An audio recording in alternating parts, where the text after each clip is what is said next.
Bonjour et bienvenue sur ce podcast. Je m'appelle Aurélie Bérard, je suis entrepreneur et thérapeute holistique. Je suis aussi créatrice d'Elixir et fondatrice du programme Femmes Divines. J'aide les femmes à révéler leur propre lumière et à se reconnecter à leur essence profonde. Je les guide dans la transformation de leur monde intérieur pour vraiment incarner leur pleine puissance. On va aller libérer tout ce qui les alourdit pour qu'à leur tour, elles puissent se sentir à leur place et épanouies. Dans ce podcast, j'ai à cœur de te partager des sujets et enseignements autour du féminin sacré, des cycles lunaires, mais aussi des émotions et de la spiritualité pour t'éveiller consciemment à ta vraie nature, dans l'amour de soi, pour profiter de ton voyage ici sur Terre avec douceur, liberté et plaisir.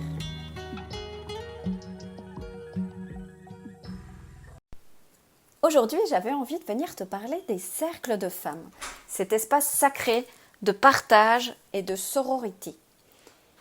As-tu déjà entendu parler des cercles de femmes ? De mon côté, j'ai rencontré ces cercles lors d'une retraite il y a à peu près 6 ans. Et je suis arrivée dans ce cercle sans intention particulière, si ce n'est de me reconnecter à ma sagesse intérieure. Et je peux vous dire que l'expérience a vraiment été concluante et puissante. Je me suis retrouvée là, entre femmes de tous âges, à expérimenter la sororité dans un jeu de miroir. C'était vraiment incroyable. Et j'en suis revenue légère, avec cette volonté, moi aussi, de créer d'autres espaces sacrés à mon tour. Et c'est bien dommage que ces cercles de femmes aient disparu, du fait de ces 2000 ans de patriarcat qui nous ont coupés de nos savoirs et de notre sagesse ancestrale. Mais ils sont de retour vraiment aujourd'hui. Il y en a partout et je te conseille vraiment l'expérience si tu n'en as jamais vécu. Alors tout d'abord, c'est quoi un cercle de femmes ? Donc un cercle de femmes, c'est avant tout un groupe de partage, de paroles qui réunit principalement des femmes, mais il en existe bien évidemment aujourd'hui pour les hommes. Donc on se réunit en cercle de manière à établir un rapport d'égalité entre chacune des personnes sans qu'il y ait vraiment de hiérarchie. Et le cadre se veut intime, sécurisant et confidentiel. Chacune est libre de s'exprimer et il n'y a vraiment pas de jugement. Personne ne répondit suite au partage. C'est vraiment une expérience à vivre.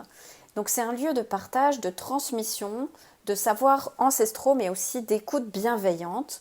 Et dans un livre que j'ai pu lire de Roxane Marie Galilée, elle partage que lorsque les femmes se réunissaient à la cuisine pour écosser les haricots, c'était déjà une forme de cercle de femmes.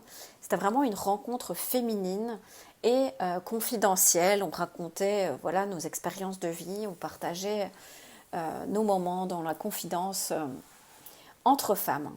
Et chez les Amérindiens, on peut trouver encore aujourd'hui les fameuses tentes rouges. C'est un lieu où les femmes de tous les âges venaient se déposer durant leurs règles et s'accorder un moment sacré pour échanger leur savoir avec les jeunes générations. C'était un super moment et auparavant, les femmes avaient plutôt leurs règles au même moment. Elles se réunissaient dans ces fameuses tentes rouges dans une écoute bienveillance et de transmission. Donc un cercle de femmes peut bien évidemment prendre plusieurs formes selon l'intention de l'animatrice. Donc ça peut être un rituel de lune, une tente rouge, un rite de passage. C'est une exploration du féminin sacré et le cercle de femmes va ouvrir un espace bienveillant autour de nombreuses thématiques liées à la terre, à la sexualité sacrée, à la maternité, au cycle féminin, à la féminité, dans toutes ses formes. Et chacune y trouvera son bonheur selon la façon de faire de l'animatrice du cercle. Donc c'est un passé vraiment chargé d'histoire et autrefois les femmes d'une même tribu se retrouvaient lors de leur menstruation sous ce qu'on appelait vraiment une tente rouge. Et à l'époque, leur lune tombait au même moment. Elles étaient en accord avec la nature et avec les cycles de la nature. Donc elles se retrouvaient entre femmes à ce moment particulier pour transmettre leur histoire, leur sagesse qui était enseignée aussi par leur mère, leur tante, leur grand-mère.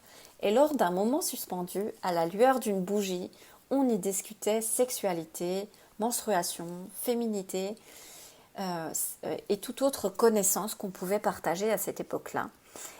Et on s'en est pas mal éloigné depuis, même si dans certaines cultures ça tend à revenir. Donc qu'en est-il de ces cercles aujourd'hui ? Donc les cercles de femmes fleurissent à nouveau depuis une dizaine d'années. Et aujourd'hui on peut vraiment en trouver partout, surtout en France. Maintenant c'est vraiment quelque chose qui revient à la mode. Et il se réalise également en ligne dans un espace sécurisé. Il en existe de tout type avec des intentions différentes. Il peut y avoir des cérémonies de cacao aussi, des tentes dorées pour les entrepreneurs, des cercles d'hommes. Donc on peut vraiment se renseigner, il y en a vraiment partout aujourd'hui. Il y en a forcément un qui va te correspondre. Les tribus indigènes utilisent encore ces cercles de femmes pour leurs cérémonies et leurs rites de passage.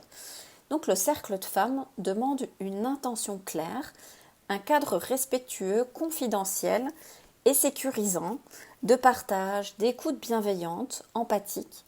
Et il demande un lieu où on ne sera pas dérangé, de préférence clos, mais ça peut aussi se faire en extérieur dans la nature. Donc c'est un espace sacré. Le cercle démarre lorsque chaque participante est présente et va se terminer selon un procédé précis.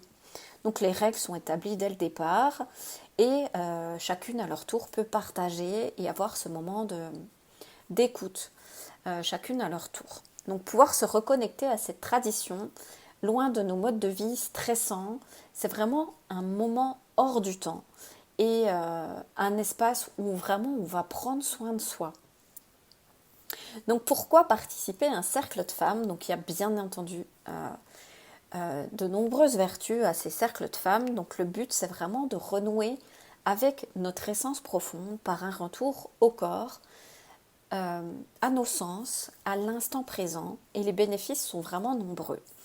Donc l'idée c'est de se réunir et se déposer dans un lieu qui se veut sécurisant et hors du temps. C'est vraiment aussi se permettre un moment rien qu'à soi. Il permet aussi de mettre en lumière nos blocages pour venir penser nos blessures. C'est un moment pour se retrouver entre femmes et créer un nouveau lien de sororité.